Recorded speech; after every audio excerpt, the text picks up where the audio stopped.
चुड़ैल horror story in Hindi में उस डरावनी रात को कभी नहीं भूल सकता जिस रात मैंने अपना सबसे अच्छा दोस्त सूरज पाटिल को खो दिया था।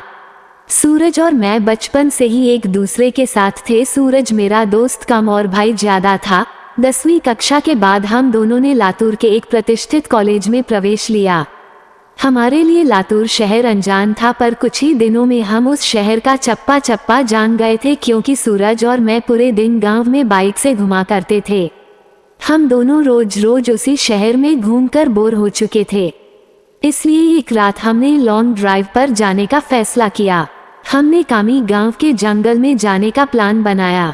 हम कामी गांव के जंगल में कभी नहीं गए थे, पर हमने सिर्फ इतना सुना था कि कामी गांव का जंगल सिर्फ नाम का जंगल है, क्योंकि वो हरे भरे पेड़ों के सिवाय कुछ नहीं था, क्योंकि उस जंगल में जो भी जंगली जानवर थे वो शिकार के कारण खत्म हो चुके थे।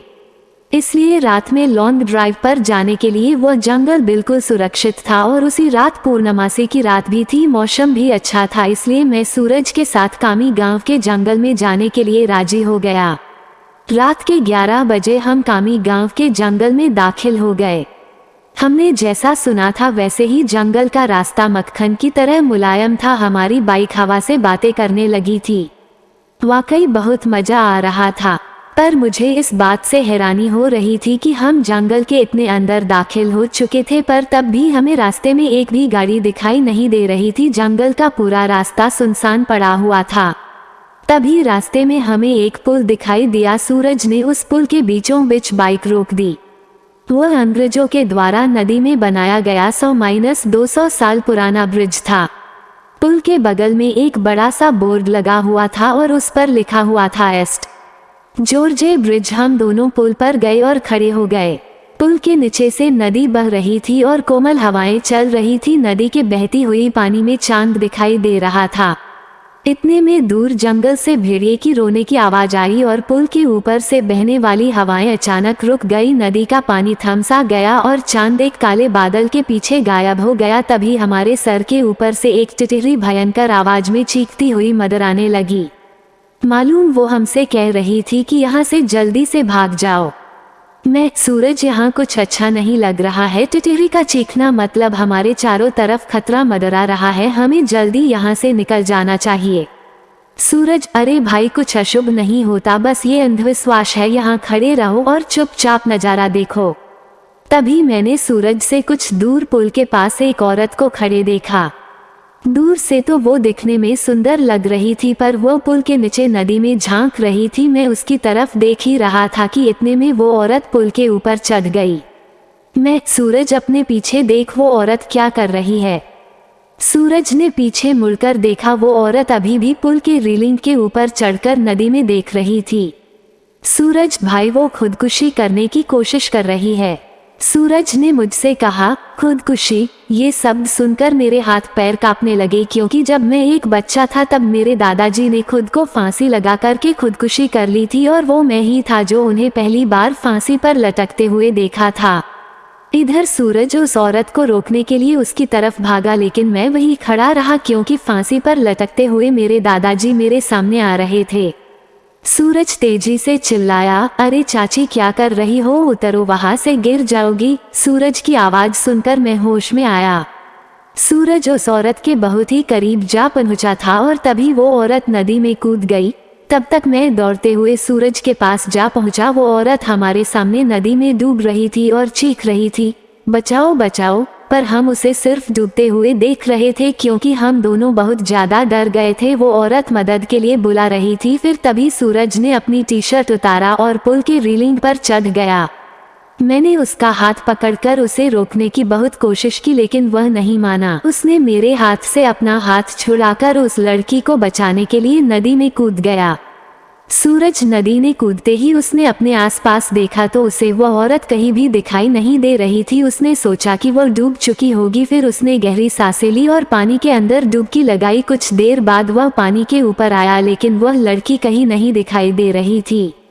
मैंने आंखें बंद करके भगवान से प्रार्थना की, लेकिन जब मैंने आंखें खोली तो मेरे बगल में ही पुल की रेलिंग पर वही औरत बैठी थी जो कुछ देर पहले नदी में कूद गई थी। वो किसी जंगली जानवर की तरह पुल की रेलिंग पर बैठी हुई थी और नदी में सूरज की तरफ देख रही थी। मैं मन ही मन सोच रहा था कि तभी मुझे लगा कि ये औरत नहीं बल्कि एक चुड़ैल है और मैं डर के मारे कांपने लगा और जोर से चिल्लाया, सूरज। तभी वह चुड़ैल ने मेरे तरफ देखा और वह जैसे ही देखा मेरा सिर से पैर तक कांपने लगा। उसका चेहरा काला और आंखें पीली थी, माथे पर बड़ा सा कुमकुम था और नाक में बड़ी सी नथ थी। उसके नुकीले दांत उसके मुंह से बाहर निकले हुए थे और उसके नाखून जंगली जानवर की तरह लंबे और नुकीले थे। चुड़ैल, क्या हुआ, मुझे ढूंढ रहे हो? हंसते हुए बोली। सूरज पानी की सतह से हमें देख रहा था। उसे भी पता चल चुका था कि ये कोई औरत नहीं बल्कि ये एक चुड़ैल है। सूरज हमें चौड़ी आंखों से देख रहा था। मैंने सोचा अब ये चुड़ैल मुझे इसी पुल पर चीर फाड़ कर मार डालेगी और फिर मेरी कच्चे मांस को चबा चबा कर खा जाएगी, क्योंकि मैं अकेले ही उसके पकड़ में आ गया था और डर के मारे मैंने अपने पैंट में पेशाब कर दी। चुड़ैल, डरो मत, मैं तुम्हें नहीं उसे अपने साथ नदी में ले जा रही हूँ। जब मैं ये सुना तो मेरा दिल डर से दहल उठा। मैंने सूरज से चिल्लाते हुए कहा, सूरज जल्दी से पानी से बाहर निकलो, नहीं तो ये चुड़ैल तुम्हें पानी में ले जाएगी।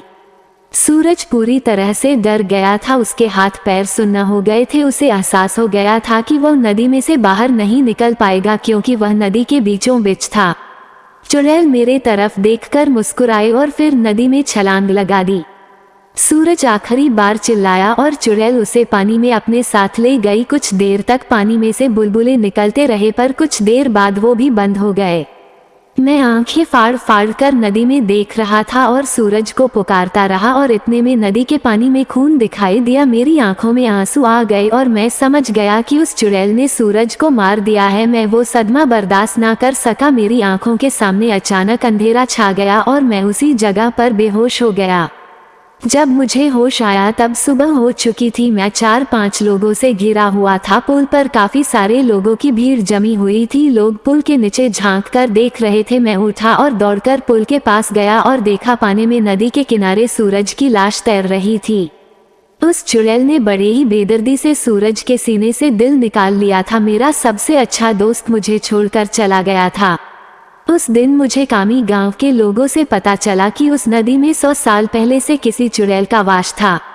असल में हुआ ये था कि अंग्रेजों के जमाने में एक अंग्रेज अफसर ने सुंदरा नाम के एक औरत का बलात्कार किया था। ये बात आसपास के हर गांव में फैल गई थी। इसी कारण सुंदरा से गांव की कोई भी औरत बात नहीं करती थी, क्योंकि सब लोग कहते थे कि उसकी पवित्रता नष्ट हो चुकी है। गांव के लोग उसे हर दिन ताने मारते थे। कुछ दिन बाद सुंदरा के पति ने भी उसे छोड़ दिया। तब सुंदरा अपने घर चली आई। कामी गांव ही उसका मायके था, लेकिन वहाँ भी उसे बहुत सारी बेइज्जती झेलनी पड़ी। वह हर दिन लोगों के ताने सुनकर तंग आ गई थी। इसलिए एक दिन पूर्णमासी की रात सुंदरा ने कामी गांव के ईस्ट जॉर्ज ब्रिज से नदी में कूदकर खुदकुशी कर ली थी।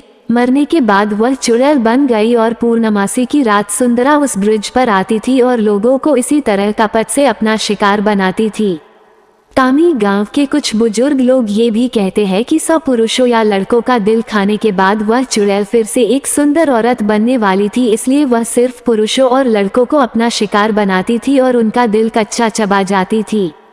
सूरज के मारने के बाद कामी गांव के ईस्ट जॉर्ज ब्रिज पर कभी भी वह चुड़ैल दिखाई नहीं दी। इसीलिए कामी गांव के लोग कहते हैं कि मेरा दोस्त सूरज उस चुड़ैल का आखिरी शिकार था और उसके बाद वह फिर से जिंदा और सुंदर स्त्री बन गई और अभी वह किसी आदमी के साथ सामान्य जीवन जी रही होगी।